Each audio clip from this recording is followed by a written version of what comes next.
Hey guys, for this video guys, meron ako i-share sa inyo na mga tips kung paano nga ba tayo makakapasa sa X-ray medical examination. So usually kasi guys, 'di ba, yung mga nag-abroad or yung mga nag-a-apply local dito sa ating bansa sa Pilipinas is syempre bago tayo ma-hired or matanggap sa ating ina-apply na trabaho is kailangan natin ang mga medical. So 'di ba?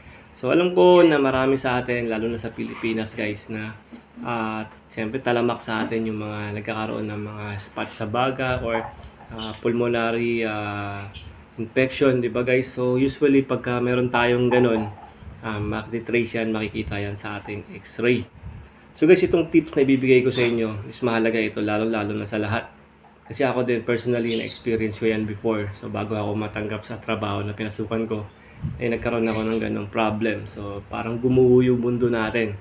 Diba guys? So ngayon, itong video na to is talagang sinadya ko itong gawin para sa lahat. So kung bago ka lang sa aking channel, huwag mong kalimutang ibahagi itong video na to. So click mo lang yung share dyan. And then huwag mo rin kalimutang mag-follow kung bago ka lang para updated ka lagi sa aking mga video. So guys, yung tips na sinasabi ko dito na napakahalaga. Once kasi guys na nagpa-x-ray tayo, so syempre, kung ikaw nakapag-x-ray ka na before, so alam mo na to. So di ba usually pinapagawa sa atin ng doktor o yung radiologist ba yan, is itatapat yung ating chest doon sa machine. Di ba? Pag tinapat ng ganun guys yung chest natin doon sa machine, and then magsisignal yung doktor o yung radiologist na pahihingayin tayo ng malalim ng 3 beses guys. So guys, yung pagka nagsabi ng ganun yung yung technician is huwag kayong hihinga ng malalim, talagang totoo. And guys, kasi dito maano natin na hindi bubuka yung baga natin, hindi mag-open ng maliwanag yung baga natin. Kasi kahit na guys, may sipon ka lang, may phlegm ka lang, once na nag-inhale ka ng malalim guys, bubuka yung lungs natin, and then makikita doon yung medyo blurry or blurred, malabo. So guys, magkakaroon tayo ng repeat na x-ray. Usually, di ba? So, alam naman natin, di naman libre yan. So, binabayaran yan guys. So, ito guys, yung tips na to. Gawin nyo to. For sure kasi guys, ginawa ko ito kasi ako before meron akong spot sa lungs. So, naggamot ako ng 6 months. And then, nakapag-clearance na tayo nun. So, yun. Hindi talaga mawawala yun guys. Kahit ano pang gawin natin. Kahit kung ano pa, wala na kasing medication lang. Unless mayaman ka, may pera ka, pwede mo ipa-laser daw sabi. Pero syempre, di ba?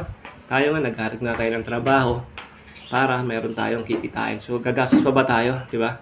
So, yung gagawin natin guys, yung gagawin natin pagka during kukunan tayo ng x-ray o magpapa-x-ray tayo sa ating medical examination is once na tumapat na tayo, yung chest natin, tinapat natin dun sa pinaka machine ng ang gagawin natin guys, pag sinabi ng doktor o ng radiologist na inhale ng malalim guys, ang gagawin natin guys, ganito lang, itataas lang natin yung ating balikat guys. So parang, di ba normal na pag-i-inhale ba ito?